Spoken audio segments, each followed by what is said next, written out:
Killafornia Dreaming is brought to you by BLUBRRY. You know by now that there is a little bit more to making a podcast than just talking into a mic and hitting publish. You need more than that. And I'm talking about a reliable hosting service so your time can be spent working on your show. You also want accurate download numbers. You want to see the audience that you're reaching, and you're going to want a webpage that's simple and easy to work with. That's why I use BLUBRRY. With its simple media hosting and fully integrated WordPress website, it doesn't get any easier than this. If you host a show or you're thinking about starting one, come visit www.orbitaljigsaw.com/dream to give BLUBRRY a try for a month for free. BLUBRRY's support team will be right there every step of the way to help you migrate over, and you won't lose any of your subscribers in the process. And if you're new to this, they can get your show up and running for you. And with a free month to try it out using promo code DREAM, what have you got to lose? Okay, dreamers, first off, I want to thank you for your patience with me in getting the next numbered episode. It's coming. I am planning to have a guest come on the show for that case. I also have the September Patreon just about ready to go for those who are signed up for that. I want to remind you, for as little as $1 a month, you can gain access to nearly 24 exclusive bonuses, episodes that are just like the free ones that you get on Killafornia Dreaming's feed each week, with a handful of episodes for those who support the show at the higher tiers. But everyone who joins is guaranteed one full-length bonus per month. This week, I'd like to thank Crystal, Meg B, Anna, Cerise R, I hope I said that right, it's spelled Cerys, Taz, and Ann S for joining Patreon, and Amber, Heather S, Sandra C, Brandy K, Christine S, Amy C, and Karen P for raising your support to the next level. Also, I usually save birthday shout-outs for the end of the show, but I didn't include them last week, so I'm going to send some birthday wishes in this episode now. Marissa R, whose birthday was on September 2nd, Christy J and Pat P on the 3rd, Melanie W on the 5th, Dee Dee J and Cerise R again, Cerys. I'm so sorry I'm messing up your name. On the 6th, Dave Weir and Marcia C on the 8th. Happy birthday to each and every one of you. So this past week, the big news out of Oakland was the ghost ship fire verdicts, which several of you posted about in the group, and that is what we are going to discuss today. For this episode, I spoke to Abby, one of our dreamers from the Facebook group, who wanted to share her thoughts on the verdict. So I'm going to play our conversation that we recorded over the weekend for you now. This call is being recorded. Last year, on September 30th, we dropped episode number 63 entitled The Tale of the Ghost Ship Fire. And in the years since, there have been some developments in that story, and many of you have contacted me and posted in our Facebook group about it this week. There's been some big news involving the criminal prosecution of the master tenant of the ghost ship warehouse, David Almina, and his assistant, Max Harris. Because several of you posted in the group when the most recent news broke, I asked if anyone wanted to come on the show and discuss the case with me. And my idea was to hopefully find someone who might possibly be from the area, because I know this case has deeply affected not only the city of Oakland, but many of the surrounding communities as well. I was wanting to speak to someone who could bring their perspective, someone who could give us a feel for what it's been like since the fire from a more personal place. And I know that there are a couple of you who've been giving us some pretty regular updates, and I want to thank you guys for keeping us abreast to the developments in this story. And I also want to thank everyone who offered to chat with me about this. But I did find someone that I immediately felt like would be perfect to bring us some insight from a unique perspective. Now, she is not from the Oakland area, nor does she have any personal connections to this case. But what she does have is a personal story involving loss of life in a deadly fire that took place possibly into the evening of October 31st, 2014, into the early morning hours of November 1st, the following day, and it claimed the lives of 6 people in the city of Portland, Maine. She commented on my post and said that she had some thoughts to share, and I was like, perfect, let's do this, let's talk about this fire and how they're connected. She contributed an article about the Portland fire in the Bangor Daily News a year after the tragedy, and I'm really pleased that she's been able to take some time out of her evening to speak to us about this case. Abby, thank you so much for being with me tonight. Thank you for having me. Oh, thank you. Can you tell us a little bit about yourself, how it is you found your way to Killafornia Dreaming, and why it is you wanted to speak to us about the ghost ship fire? Sure, yeah. Well, obviously, my name is Abby. I live in Colorado right now. I was born and raised in Maine, and I lived in Portland, Maine for about 4 years, which is where my personal story takes place. But I became a fan of Killafornia Dreaming a little while ago. I've been a fan for some time now, and mostly because, I'm really interested in the true crime genre, and because I like the way the show is set up. I like the narrative style and the fact that there's not a lot of, extra bells and whistles. I'm not a huge fan of the music in the background or all these distracting sounds like some of the podcasts have. So I kind of like how it's just a straightforward setup. And I think that the stories really have a lot of detail in them that some of the other podcasts might be lacking in. So that's kind of what made me such a big fan of the show. Great. Thank you. I appreciate that. And you wanted to talk to us about the fire because of the experience that you had. And we're going to get all into that after I give you a synopsis of what our episode was about. So let me give a breakdown of the events from the time the fire happened to the verdict that just was rendered a couple days ago. I got this timeline from an article by Oakland's local ABC affiliate. So, on December 2nd, 2016, a fire broke out at approximately 11:20 p.m. during a concert that was being held at the Ghost Ship Warehouse. And it was a building that housed artists, but was not permitted for housing or being used as an entertainment venue. The fire began on the first floor, and it trapped partygoers in the second floor. It took firefighters about 5 hours to extinguish the blaze. 36 people died, and it is the deadliest fire in Oakland history. The next day, people started taking a look at the master tenant. His name is Derek Almina. And after a Facebook post in which he commented, "Everything I worked so hard for is gone." I hope I called him Derek Almina. I might have accidentally called him David Almina earlier because that's my husband's name. His name is Derek Almina. Although his Facebook people were scratching their heads because he didn't mention the victims of the fire. He talked about his work. So people are like, well, who is this guy and what is going on here? So then the following day after that, on December 4th, Alameda County District Attorney Nancy O'Malley, she launched a criminal investigation into the fire. And later that day, it was announced that 36 victims were recovered from the burned out building. The ABC News did track down Almeida, and he did comment on the fire. He said, quote, "They are my children, they are my friends, they are my family, they are my loved ones and my future. What else do I have to say?" What all of that means, I really have no idea. I think he was probably nervous when he's being chased down by media. So on the 7th, city officials claimed that building inspectors had not been inside the Ghost Ship Warehouse in the past 30 years, but it was later revealed in the weeks prior to the fire that the Planning and Building Department did go into the property after it received complaints about debris. The inspector was not able to get into the building, and the city had issued some citations.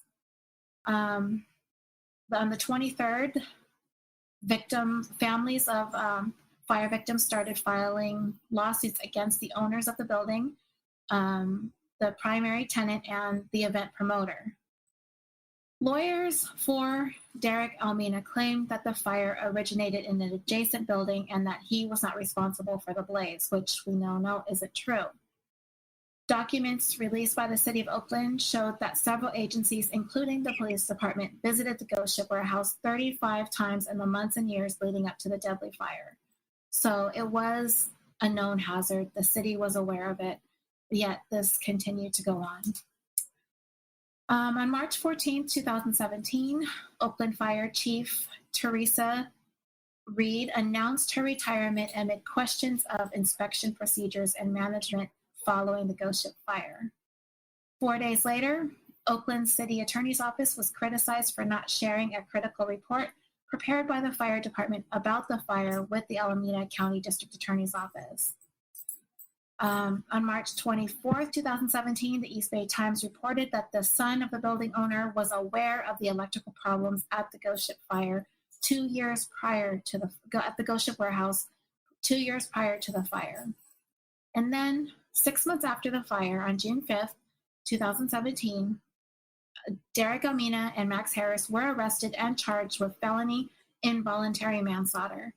The owner of the building was not charged in this case. So, let's see. At a preliminary hearing to determine whether or not Almina and Harris would stand trial took place on December 6th, 2017. On December 14th, a judge ruled that the trial was going to move forward. On July 3rd, 2018, a year and a half after the fire, prosecutors reached a plea deal. Almina and Harris agreed to plead no contest to 36 counts of involuntary manslaughter. Almina would receive 9 years in prison, and Harris would receive 6. Family members of the victims were very upset about this plea deal. They wanted 36 years, 1 year for every victim that perished in that fire.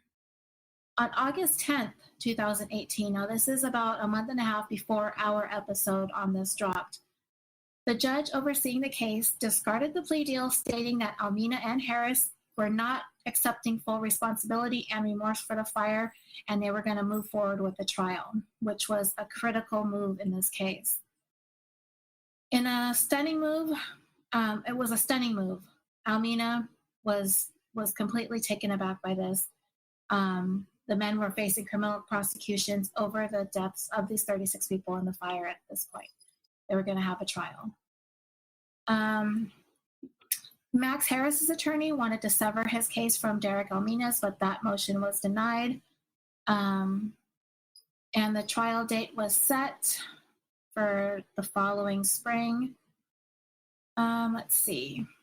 The trial started April 30th of this year. The prosecutors opened, it was a very emotional opening statement. They talked about the 36 people who died, and they also presented the text messages that some of the victims were sending to their families before they died. On the 17th, during the trial, June 17th, 2019, Max Harris took the stand, and he tried to minimize his role in the operations of the ghost ship, but he was later contradicted about a lot of his statements. On July 8th, Derek Almina testified in his own defense, and he admitted that there was electrical, plumbing, and carpentry work that was completed without the necessary permits. Testimony in the case officially ended on July 16th of 2019. Deliberations began July 31st, and 6 days later, a month later, a little more than a month later, because there's a whole bunch of stuff that went on with the jury, and some of them were dismissed. A month and a few days later, on September 5th, 2019, the jury in the ghost ship trial acquitted Max Harris on all 36 counts of involuntary manslaughter, and the judge declared a mistrial for Derek Almina after the jury was deadlocked 10-2. And Derek Almina will be back in court on October 5th for a new trial date to be set.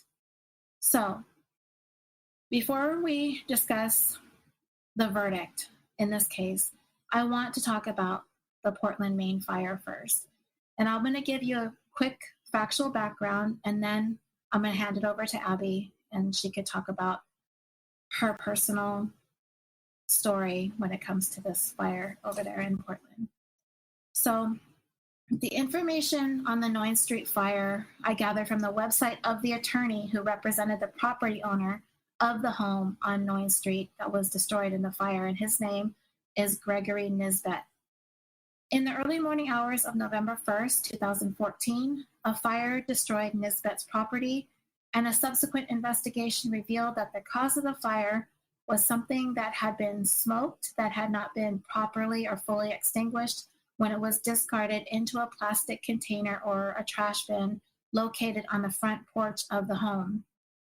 It was also revealed after the investigation that the portions of the structure, which was built in 1890, were not up to current codes.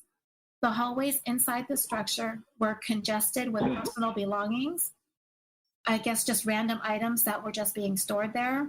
And there was furniture throughout the house that had been situated in such a way that made it difficult to move freely throughout the various rooms of the home, and that smoke detectors were installed, but none of them were functioning. Now, this is very reminiscent of the ghost ship, all of this furniture and things in the hallways and stuff like that. The fire quickly spread through the structure, and soon the entire place was engulfed. 6 people perished in this blaze: 29-year-old Ashley Thomas, 27-year-old David Bragdon, 23-year-old Melisha Jackson, 25-year-old Christopher Conley, 26-year-old Nicole Finley, and 29-year-old Stephen Summers. In July of 2015, Greg Nisbet was indicted on 6 counts of manslaughter. The prosecution claimed that he caused the deaths through his reckless or negligent management of the property. He was also indicted on 4 misdemeanor counts of building code violations related to smoke alarms, stairway dimensions, and egress requirements, which is alternate escape routes like windows and things like that. In September of 2016, an 11th count was added, an additional misdemeanor code violation alleging that an upper 4-bedroom window was too small to qualify as a secondary means of escape. The trial was a so-called bench trial with no jury, just the judge, and Justice Thomas Warren found Greg Nisbet not guilty on all 10 original charges, but found him guilty of the 11th count, the window size code violation.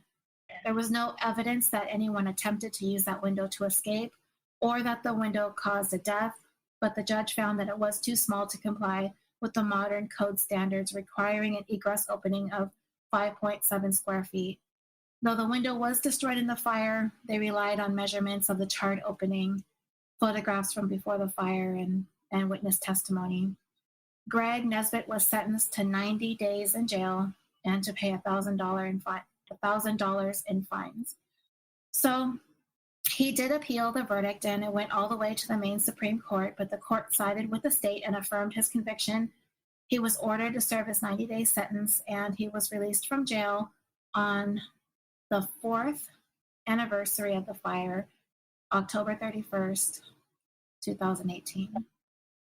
So, Abby, tell us about your connection to this fire. Okay. I was a resident of Portland, Maine in the fall of 2014. I lived in Portland until 2016. And the way it started for me was a friend of mine had said that there was going to be, a big Halloween party at the Noyne Street house. And she asked me to go with her. And that was supposed to occur the day after the fire occurred. So the way I found out about the fire was her calling me, that morning and saying, hey, plans are off for tonight because there was a big fire and some people died and we don't know who right now. So, slowly throughout the day, we began to learn more information, and kind of one by one, through word of mouth, really, because the officials weren't saying anything, we found out the names of the people who were killed there. And the names that really brought me to my knees was Miles, whose given name is Chris Conley, but who introduced himself to me anyway as Miles O. Smiles, and that is how everyone referred to him, which is what his preference was. And, you know, as soon as she told me that, I tried to call him probably 100 times, and I don't even know why I did that, but it just felt like something I should do because I didn't believe it. I didn't believe that could happen. So, you know, the news kind of came out slowly, and it was just like everything was in slow motion during that time. And immediately these questions start coming to mind. How did this happen? How could this have possibly happened? And, you know, we kind of learned over the preceding years that the fire was caused by an improperly discarded cigarette. But, you know, under normal circumstances, which smoke detectors are required by law for rental properties in the state of Maine, and they were present there, but they were not in functioning order. And why that is, we may never know, because we'll never know a lot of answers to the questions that we have about what happened. But there was no alarm for people inside of the home, most of whom were sleeping at that point in time, to be aware of the deadly threat that was lurking directly outside.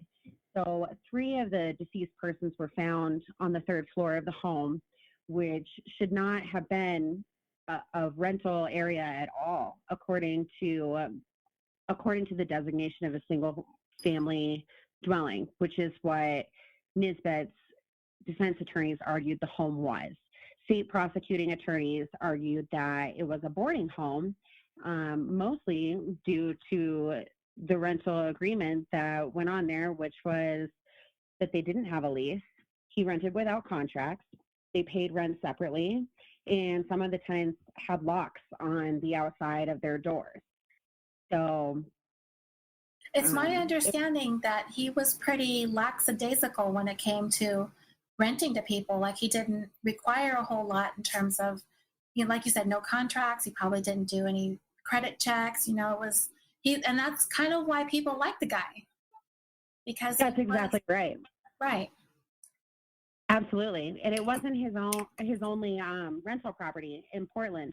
He had other properties as well. So, you know, after everything happened, I spoke to some of the people who could still say, you know, that guy is my landlord. And they were living, unlike some of his other tenants. And, you know, I kind of asked them, like, what is that like for you? I mean, are you just kind of in a state of shock right now? I mean, you have this extra element to this whole situation that I don't have, because I'm in a state of shock too, but you're renting from this guy. So how does that feel for you? And they're just like, you know, I always thought he was a really nice guy, very hands off, never really bugged us. He was just really cool about everything.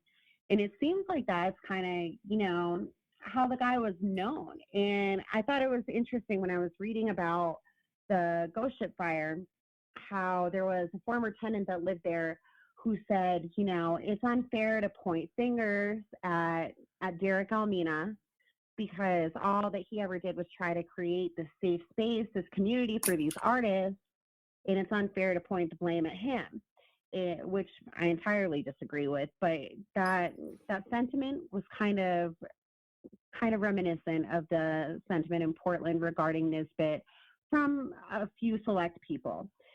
You know, with that said, I would note also that the surviving tenants and those closest to the people who did not survive, who were living there or visiting there, feel differently. And they do feel very strongly that Nisbet bears a great amount of responsibility in the deaths of those humans, which is how I feel too. Right. But he wasn't held responsible. No, he was not held responsible. No, I mean, something that sticks with me forever, I'll never forget, really, is that on November 1st, you know, because the 911 call came in at 7 in the morning, and I'm not sure at which time Nisbet was notified of the blaze, but it was shortly thereafter. It was the morning of November 1st. And at the time, he had been on his way to a tennis match on the coast of Maine, a few hours away from the blaze. And he continued on to his match, where he arrived a little bit late. And he told whomever was there that he was sorry for being late. And the reason was that there was a fire at one of his rental properties and at least one person had died. He proceeded to play his match. Wow. And finish playing his match. That can't look good. It didn't look good. And, you know, he speaks through his attorney now, and he wants to express all of this remorse and regret, but ultimately, you know, it's too little too late. And the fact of the matter is that he was aware, just like the people, just like Almina and Harris were aware, that these hazards existed, and he did nothing to correct them. It was a hands-off approach, and nobody held him accountable for that. And that's how we got here. And that's why I cannot understand the verdicts in both of these cases, because we've had an opportunity to make an example of these people. And it's my question, why do we have housing codes if we're not willing to hold accountable those who violate them? Because the consequence of violating the housing code while you have tenants renting at that property is, unfortunately, in these cases, the deaths of 36 people and the deaths of 6 people. So how many deaths does it take before we make an example of someone who knowingly and willfully failed to comply with the housing code? Well, to play devil's advocate in the case of the Portland fire, I don't know exactly why the judge ruled it wasn't his fault, because he did have those code violations. But part of what might have played into it was the fact that the tenants smoked and didn't extinguish their own cigarette properly. You know? And that's true. And there's no denying that. And I don't think anyone has tried to deny that. But what it comes down to is what happened after the cigarette was improperly discarded, which no one disputes. What happened after that is that there were people living on the 3rd floor of the unit, which was an illegal dwelling, that the windows were not up to code for someone to escape in case of emergency, that there was no second fire escape because it was blocked by furniture, and because there were no functioning smoke alarms in the home. So all of those things are things that the property owner or property manager should have been on top of. And he wasn't on top of anything. This guy was just totally hands off, you know, never in the picture. And it's true that people valued that about him at the time, but no one values that about him now. Right. Like I said, I hadn't really formulated how I felt about these verdicts, because to tell you the truth, I was kind of put off by the fact that the judge threw out the plea bargain in the ghost ship fire case. They had got their jail time, yet the family wasn't satisfied with that. And I mean, now look where we are now. I know. With somebody who's been completely exonerated of any responsibility for this, and probably, I don't know what's going to happen next. Derek Almina is going to be tried again. I mean, what do you think they could do differently to try to stick it to this guy who many feel has the blood of 36 people on his hands? How can it go differently? What do people need to know or see that this jury and the jury in the case that in Portland, Maine, didn't see? Oh no, it was a judge. It was a bench trial. I mean, why? Why aren't these people? Why doesn't everybody feel the way that you feel about this? The people that count. What are they? Why are they dismissing responsibility here? That's such a tough thing to put your finger on, to really pin down.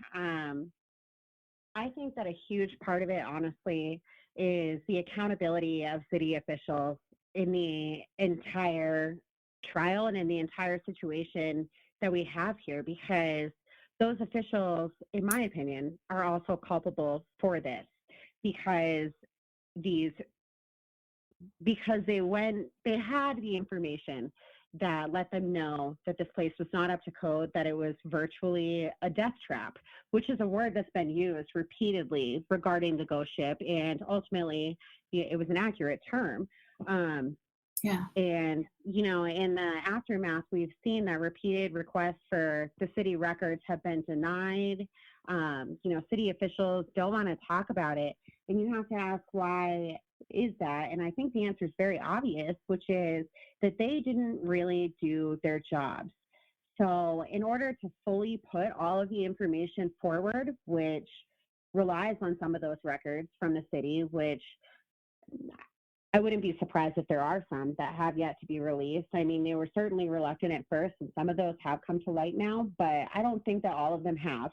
And the reason for that is that really bringing the truth to light would require the city officials of Oakland to admit their own culpability, to admit their own failure in holding accountable not only Derek Almina, but also the landlord, the property owner. Right.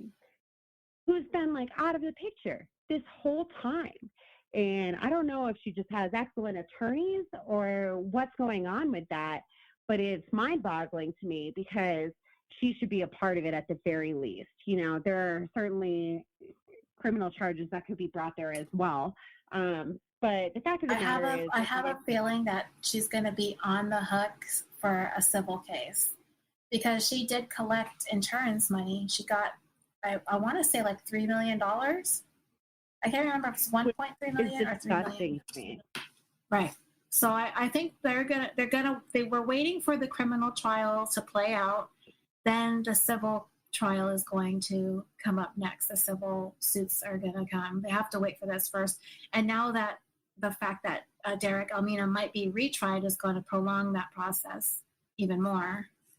So if he isn't, I think they might do what happened to OJ. OJ Simpson was acquitted, but they got him in civil court. I don't think they've collected. Did you listen to Confronting OJ Simpson? Have you listened to that podcast? She has said I think about 1% that they've been able to collect, probably from that book that he wrote called If I Did It. They own the rights. The Goldmans own the rights to that book, and they've been able to collect somewhat on the sale proceeds of that book. But I think that if that's where they're going to get them hard is financially, if nothing else. But I'm still bummed. I was really surprised at the verdict. I was really surprised when the judge threw out the plea deal too. I'm looking back in hindsight, I thought it was a mistake then. And now where we're at here with an acquittal, it's really sad for the families because they called for this. They didn't want that plea deal. And I can't imagine what it's like to be one of them, where all of this has come through now. I know. It's really sad. Because I'm sure that they wish they could go back to what it was before. And it's just painful for me to think about because I totally feel the pain that they feel. And I understand that their dispute with the original bargain was that it wasn't harsh enough. But here we are with an acquittal, and I can't imagine how difficult it is to live with that reality, knowing what could have been and what isn't now for them. Yeah. I wanted to know more about your friend, Miles. How did you know him? Tell us about your friendship and his loss. Okay. So as with so many other things, the way that I know Miles is really reminiscent of the Ghost Ship Fire because Miles and I met each other through promoting for electronic concerts and shows. So we were both really into electronic music at that point in our lives. And I met Miles for the first time because we were friends on Facebook as a result of our work together promoting these shows. And he made a note that he needed a ride to some show or something later on. And I was like, I've never met you, but you can ride with me. Just come on over and we'll go together. Wow. And yeah, and like there was a group of us. It wasn't just the two of us, but that was the first time I met him. And his Facebook name was Miles of Smiles. So I kind of thought when he got there that he would say a different name, but he didn't. He sticks out his hand and he just says, "A Miles of Smiles." Yeah. Okay, well, his name is Christopher. His name is Christopher in the list of victims. Yes, that's his given name is Christopher, Chris Conley. So we worked really closely together on promoting for a lot of shows. Basically, we would attend the end of concerts like that we didn't have tickets to and give out handbills to people exiting and promoting, the next show or whatever it was. And at the time I was working for a festival in upstate New York, which is called Camp Bisco. Pretty well known. It's the festival of the band, the Disco Biscuits. And as a result of my work with that production, I had a free ticket to the concert, to the 3-day festival. And Miles didn't have the same contract that I had, so he didn't have that free ticket. And that whole summer, we were just plotting ways to get him there because it was really expensive to buy one. And we're just thinking of absolutely everything. And then at the last minute, his mom bought him a ticket to go. Oh. And I just always remember Miles talking about his mom all the time and saying, what a wonderful person she was and, how he loved her so much and that she was just the best mom. And I've since told that to her. I do have a relationship with his mom now, who I've met through these unfortunate circumstances because Miles was originally from Worcester, Massachusetts. So that's several hours away from Portland. And I don't believe I would have ever necessarily met Kathy if it hadn't been for this really tragic event. But I'm fortunate now to have this relationship with her where, it's someone to turn to in both of our lives to just say, I'm thinking of him today. Are you and just talk about him. And I'm blessed to have been able to tell her, how he told people in his life how much he loved her. And Miles was just, the funnest person you could ever meet. And he just was so happy all the time. And that's why it's kind of funny that he picked this name for himself, Miles of Smiles, because it's so fitting. It's goofy, which he was, and it's happy, which he was all the time. I've really never met anyone that positive ever. And it was just, you felt so happy being around him. And he loved music. He loved music so much. And I'll always remember going to this show.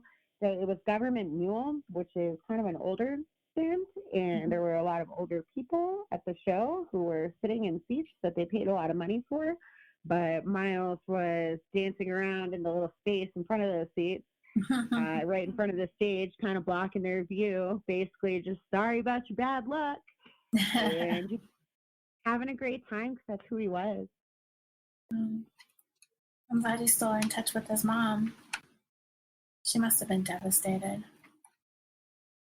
She was, and I really can't relate to what this must be like for her, because I know the pain that I feel, but it's something entirely different for her and her family. And I've met those people. I did go to his funeral in Massachusetts at the time. A year or maybe 2 years later, there was a memorial service in Portland at the park that's around the corner from Noy Street. And now I went to the funeral, but I didn't talk to her personally when I was there. I just felt like I wanted to keep my distance and be respectful at the time. So when I was at that memorial service a year or two later, she found me and she goes, "You're Abby."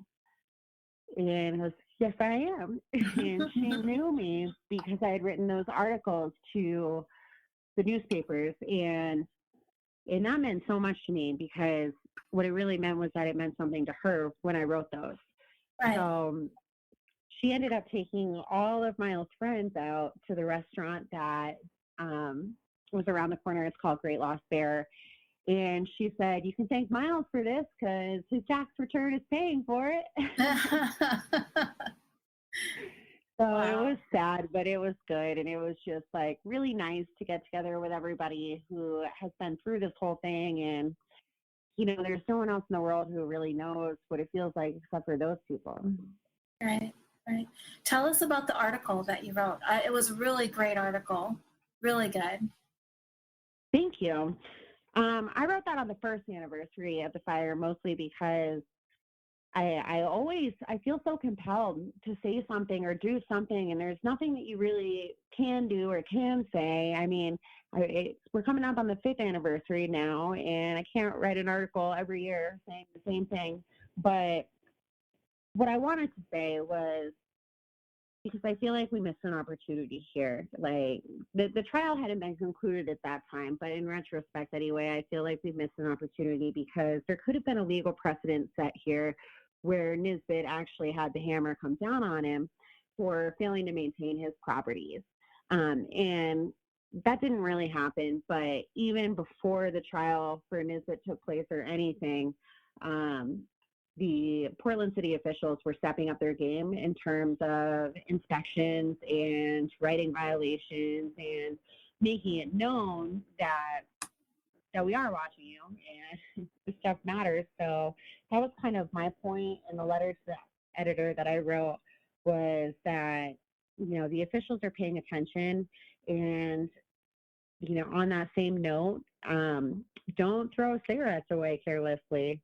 And what I don't want to do at all in any way is place the blame on whomever discarded the cigarette, because it has truly nothing to do with this. If it had been a home that was up to code, then there could have been an entirely different outcome. It's extremely likely that there would have been an entirely different outcome because people would have been alerted to the fire and they would have had a way to escape from it. So I say it with hesitation that, putting it in the paper, maybe someone will read it and think twice about how they discard their cigarette, because improperly discarded cigarettes are the number one cause of accidental fires in this country. So if anybody reads that and thinks twice before they just, flick it someplace next time, then that's my goal, really. But on top of that, my next goal is to make the other landlords who aren't paying attention to their property a little bit nervous, because they should be. Because who really wants to be that person after a tragedy like this occurs? Never mind the fact that 6 people died, but Nisbet's life is over too. Nothing good is happening for him from here on out. So I wanted to make those points. And do you think he wasn't really given that much time, and he wasn't convicted or held accountable for the 6 lives? I mean, if people are looking at that fire and Oakland and they're like, well, I can run this, I can be the landlord of this ramshackle place that's all in violation, up and down, and there's not going to be any consequences. So why should I even bother? Why should I even bother with it? Because they're off the hook. I mean, do you think that have you felt like there's been change in Portland? Not really. I feel like it was short-lived. There was kind of like this burst of energy from city officials, and what they did was, a spree of inspections, basically. They went around and they did all these inspections, and they made this list of violations and all the people who have things to change or, correct, whatever. And I never heard that they acted on any of that. I never heard that any properties were shuttered or fined, or that anybody was evicted because they can't live there anymore because the building is not up to code, even though I did hear that they found 72 separate dwellings that were not up to code. Never heard a word about anybody being forced to leave those places. So I feel like it was kind of just, it was halfway, basically. And a lot of that could have been done better. And what's really disappointing to me is, in both cases, is when you look at the legal definition of involuntary manslaughter, which is the charge that both of these people were facing, that all three of these people were facing. It's the unlawful killing of another person committed without intent to kill, but with criminal recklessness or negligence. And what could better fit the bill than that? Right. For what really happened?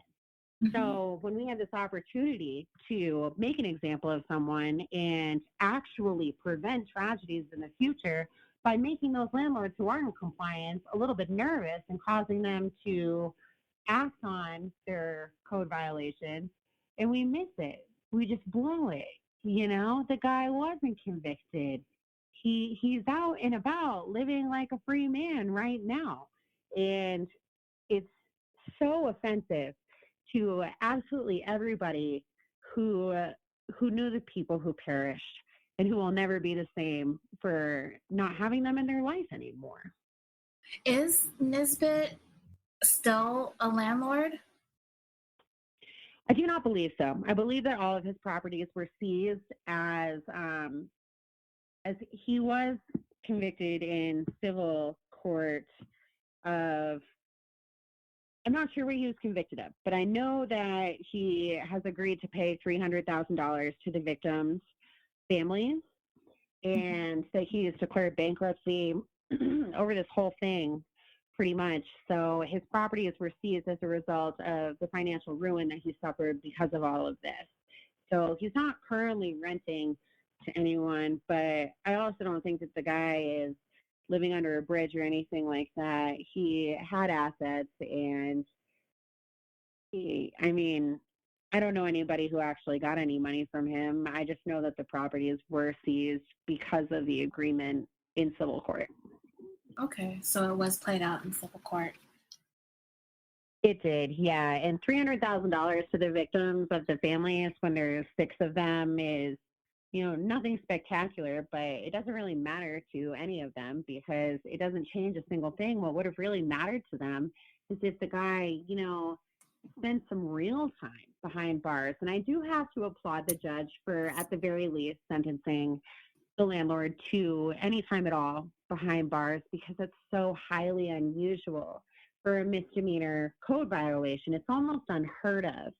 So I'm glad that it happened at the very least, but I do think that what he has been proven to be guilty of was worthy of a more harsh sentence. Yeah, I wonder what his reasoning for finding him not guilty of the involuntary manslaughter, because like you said, that seems to be the proper charge for what happened. I mean, why is this law or this charge on the books if you have a case that it seems to perfectly fit and you don't convict of it? I don't see. Absolutely. Doesn't make any sense to me. No, and part of it was the dispute around what kind of a dwelling it was. So the defense contended that it was a single-family residence. And they even said things like, oh, the people who lived there were like a family. And that might be true, but it's certainly not, a legal assessment of the relationships of those people, who none of whom had contracts, and people came and went. And it was kind of just like that, very similar to the ghost ship, honestly. And Portland has a huge problem with affordable housing. So that's kind of how we got in this boat, which is where it turns the definition of what kind of a housing unit that is into a boarding house, which is exactly what the state alleged in their case against him. And in doing so, also, put culpability on him for that. On Nisbet's attorney's website, he defined the property as an apartment. And I changed it because I was actually kind of confused as to what exactly this living situation was. From the looks of it, it looked like a big house. But when I read that it was an apartment, I was like, she didn't say apartment. It was this property. So I just said property because I didn't know exactly the layout and how these people ended up in there, but it was like you said, like kind of like the ghost ship. These spaces were rented. Exactly right. And I don't know if anyone's ever really gonna know like what the correct term would be here, because it was just so lax like that. It was just so casual. People came and went. I mean, he wasn't even totally aware all of the time of who was there, because it was just, as long as the money was coming in, then whatever, anything goes. That was really all the guy cared about. So, I mean, there were people living on the third floor of the house, which was never supposed to have occurred. And is that like an attic? Yeah, it was not a full-size floor. So it was like an attic. I haven't been up there before, so I don't totally know, but it wasn't a full-size floor. And people were, sleeping there every night on a daily basis. People who claim that place as their address. So the home is officially classified, to my knowledge, as a duplex. So like 2 apartments in this building is what I believe that to mean anyway. And that's certainly not how it played out in reality, whereas there were at least 10 permanent residents at the time of the fire. So 7 of whom escaped and 3 of whom perished, as well as 3 visitors who also perished. Okay, so the 3 of the people who resided. So Christopher lived there? I mean, Miles? He did not actually live there. He was a visitor. Oh, okay. Wow. Yeah. It's very, talking to you is very eerie how this jumped out at you when I said, I need to talk to somebody about this, because I don't know. I haven't really, like I said, formulated how I felt about it. I wasn't sure. I think I was surprised and disappointed, but beyond that, didn't know what to make of it. And I can see how this connection was made with you and the ghost ship fire and this fire, and how it brought out all of these feelings about what happened to your friend 5 years ago. Absolutely. Yeah. I mean, the similarities between these 2 cases are just mind-boggling. They really are. And that's why it's so tragic to me that neither case resulted in a true sentence for any of the people who were responsible for bringing the conditions to life that caused the deaths of these many people, because we are almost definitely going to see something in the future that is also, a direct reflection of the Noise Street fire and of the Ghost Ship fire. And how many deaths does it take? I just don't understand why, when we have a perfect example of the actual legal definition of involuntary manslaughter, that nothing is done with that. And that's why, it truly, truly upsets me that we can't make any progress with the Ghost Ship fire, because 36 people died, and we have a hung jury and an acquittal on that. Maybe they felt like this was nothing more than a tragic accident, if nothing else. Wasn't. The key words are negligent and reckless. Right. And there have been so many accounts of people who stated that Almina was perfectly aware of the bad electrical wiring and that he didn't care. The actual electrician who did work at the Ghost Ship is the one who is quoted as saying that he was told about the faulty wiring and that he didn't care. And there are, beyond that, there's so many other people, former tenants, former visitors to the Ghost Ship, who have also said, he knew about these problems. And beyond that, city officials who contacted the guy and who contacted the owner of the building, and all of these violations and documented reports of violations, and nothing was done. So that's when it comes down to negligence and reckless negligence at that, because when you're totally aware and nothing is done, and then 36 people die, how is that not something that should be brought to light and someone should be held accountable for it. And beyond that, I think the city of Oakland is tragically embarrassed because they too are responsible for not holding accountable. You know, you write a ticket, but if no one pays it, I mean, I guess that's just okay. Right. What's the point of the housing code if we don't enforce it? Why do we have it? Right. So, Those are the hard questions. I don't know if they're ever going to be answered. Yeah, I think you're right. Oakland is probably doesn't want to acknowledge it.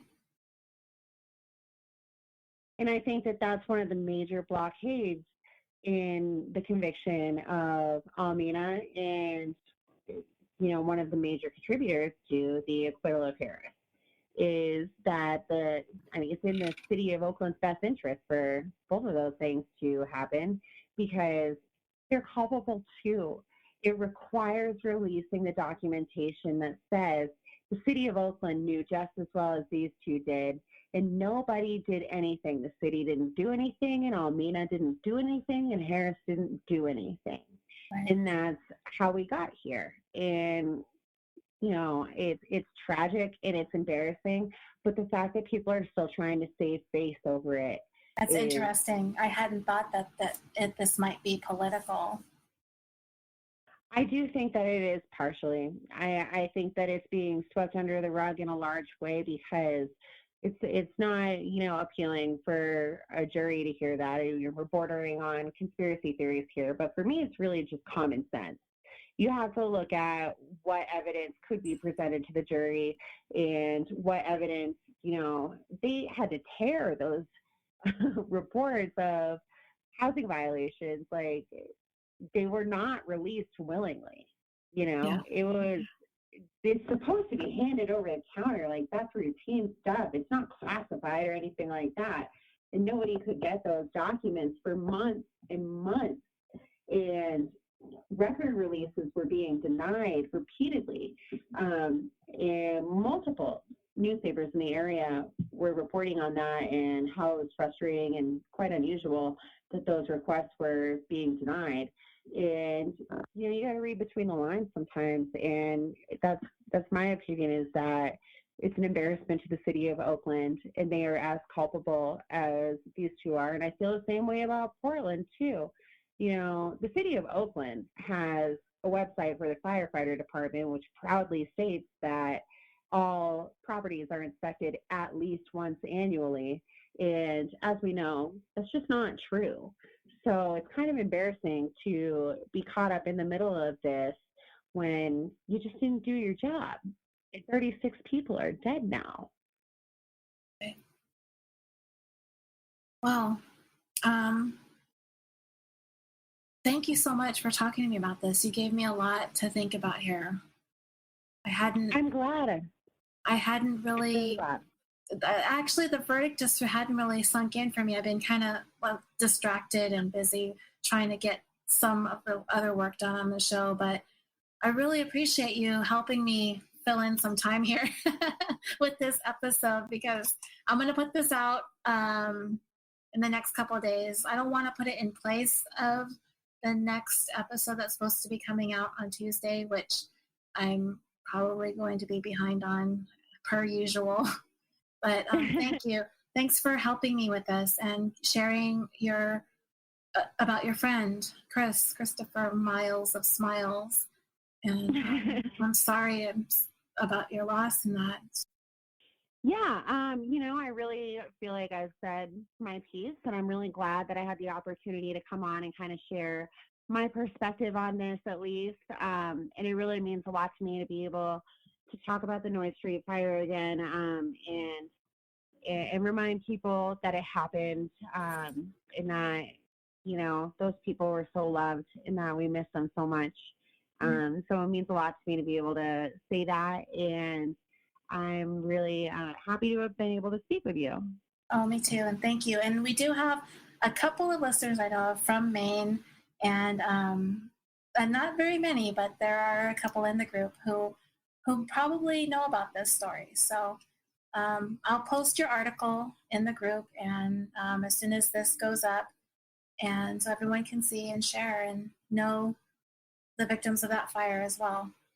So thank you. Thanks for talking with me. That sounds great. Thank you so much, Roseanne. Sure. I would like to thank Abby one more time for speaking to me about the ghost ship case and for sharing your personal story with us. And that's going to bring this update episode of Killafornia Dreaming to a close. I would like to encourage you to come over to our Facebook discussion group if you haven't done so yet and request to join. It is there that we discuss the cases that we cover. We share our thoughts and opinions, not only about our show, but any other podcast that you listen to, documentaries that you've watched, books that you've read, as well as current news. We post about our pets, we post funny memes, so come on over and share. You can also go to the show's Facebook page and like that page and leave a review or a recommendation for Killafornia Dreaming. And you can also follow us on Twitter at KillaforniaPod and Instagram at Killafornia Dreaming Pod. Killafornia Dreaming is brought to you by the Orbital Jigsaw Network, a podcast production company on a mission to create some of the best podcasts to listen to with an eclectic roster of shows with content including true crime, history, sports entertainment, gaming, and social media. So visit our website at www.orbitaljigsaw.com. You will find links to all of our podcasts, as well as a direct link to our merchandise store on TeePublic. There are a couple of new Killafornia Dreaming designs. You can get coffee mugs, t-shirts, hoodies, all sorts of stuff to represent your favorite true crime podcast. Again, that's www.orbitaljigsaw.com. Thank you so much for listening. I'm your host, Roseanne. Until next time, sweet dreams.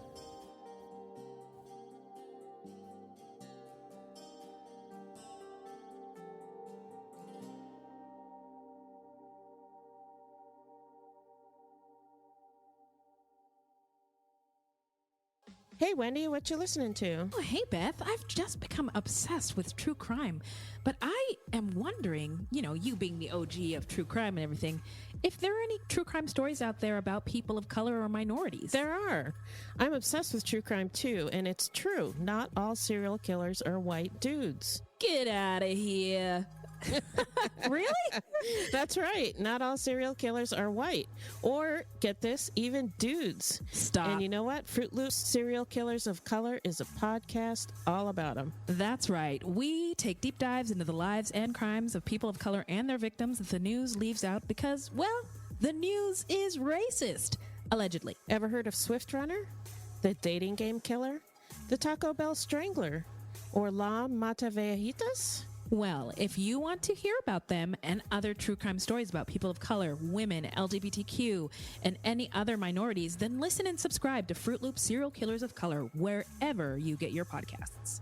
And we are Wendy and Beth. She's Wendy. I'm Beth. We're not journalists, investigators, or psychologists.